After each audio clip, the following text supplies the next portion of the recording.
Off the wires, hot off the press. The entire United States federal prison system is placed on a nationwide lockdown after 2 Texas inmates were killed. The federal prison system, nationally, has been placed on a nationwide lockdown after 2 inmates were killed and 2 others were injured Monday during a gang altercation at a federal penitentiary in Texas. The incident happened around 11:30 a.m. Monday at USP Beaumont, the federal prison in Beaumont, Texas. The altercation involved members of the violent MS-13 gang. 2 people familiar with the matter told the Associated Press the people could not discuss an ongoing investigation, spoke to the AP on condition of anonymity. The attack is just the latest example of serious violence within the beleaguered Federal Bureau of Prisons. The agency has struggled through a multitude of crises in recent years, including widespread staffing shortages, serious employee misconduct, series of escapes and deaths.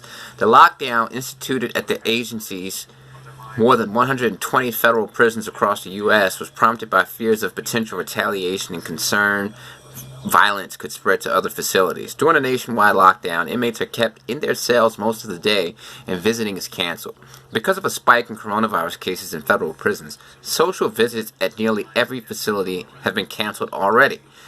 The use of nationwide lockdown is relatively rare. The agency implemented the measure in April 2020 as the coronavirus cases began skyrocketing in prisons nationwide, again after the insurrection at the U.S. Capitol on January 6th, and shortly before the inauguration of Biden. On Monday, the Bureau of Prisons said officers at the Texas prison observed multiple inmates fighting and responded to secure the area. 2 inmates, Andre Pineda, 34, and Guillermo Riojas, 54, were pronounced dead at a local hospital after the attack. The 2 other prisoners were injured and taken to nearby hospitals for treatment. There have been a number of serious security issues within the federal prison system in the last few months, including several inmate deaths and stabbings. The Justice Department announced earlier this month that the agency's director, Michael Cavallo, was resigning from his position amid increased scrutiny over his leadership and in the wake of Associated Press reporting that uncovered widespread corruption, misconduct, and other problems at the agency. Several inmates have escaped from the prison complex in Beaumont in recent years, and union officials have declared what they've described as a serious staffing crisis at the prison. The AP reported in June that security at the complex is so lax that law enforcement officials privately joke about its seemingly open-door policy. Riojas was serving a 38-year sentence for carjacking and interfering with interstate commerce.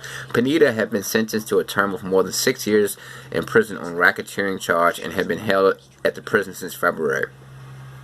Alright, so basically from what I'm hearing from from the grapevine is MS-13 is currently engaged in some sort of war with La M, which is the Mexican Mafia. Normally, MS-13 is considered to be subordinate to the Mexican Mafia, and they fall under their umbrella, like most Southern California street gangs. But MS-13 has a national presence, and they may be testing their boundaries. Just stay tuned. It's very rare for the entire federal prison system across the United States to be locked down. That means that everything is canceled in terms of visits, and even though they're having video visits, inmates need their visits. That's what keeps them sane. So for these inmates to have to be on a national lockdown, it's going to cause a lot of problems, and a lot of people are going to blame MS-13 and whatever other group, assuming that it's La M for this particular problem. And since La M is such an established gang, chances are, I think that MS-13 is going to find themselves in bad standing as a result of this, because, trust me, inmates need to have their regular programming in order to stay sane. Nobody wants to sit in a cell all day by themselves, and oftentimes, people get blamed for this. Whenever a lockdown happens, especially a national lockdown, people get blamed. Stay tuned.